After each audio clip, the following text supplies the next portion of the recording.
Bhojpuri industry के superstar Pawan Singh इस समय में अपन पर्सनल लाइफ के कारण काफी चर्चा में हवन। पवन सिंह और उनकर दूसरका मेहरारू ज्योति सिंह के साथे तलाक के लेके विवाद चल रहल बा। पवन सिंह के दूसरकी मेहरारू ज्योति सिंह ससुराल पक्ष वाला पे गंभीर आरोप लगैले बाड़ी, जेकरा चलते पवन सिंह के पर्सनल जिंदगी उनकर प्रोफेशनल जिंदगी पर भारी पड़ रहल बा।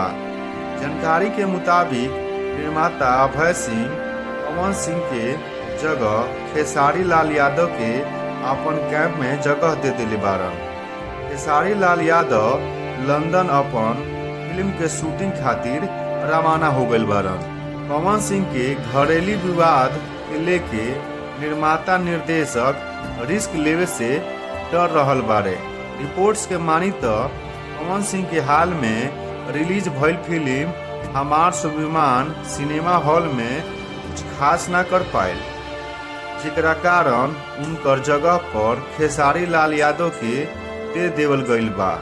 काहे कि खेसारी के बोल राधा बोल फिल्म सिनेमा हॉल में अच्छा प्रदर्शन कैले बा।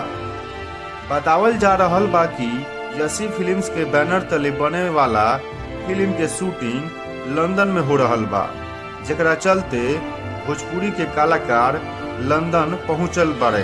खेसारी लाल यादव जी लंदन जायला निकल चुकल बारे और ई फिल्म के निर्माता अभय सिन्हा बारे।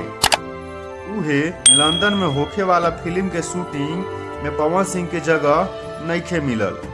कहल जा रहल बा कि पवन सिंह इस समय में उनकर पर्सनल लाइफ के विवाद के लेके दर्शक लोग उनकरा के पसंद ना करत बारे, जेकरा चलते पवन सिंह के हाल में रिलीज फिल्म हमार स्वाभिमान सिनेमा घर में कुछ खास कमाल ना दिखा पैलक।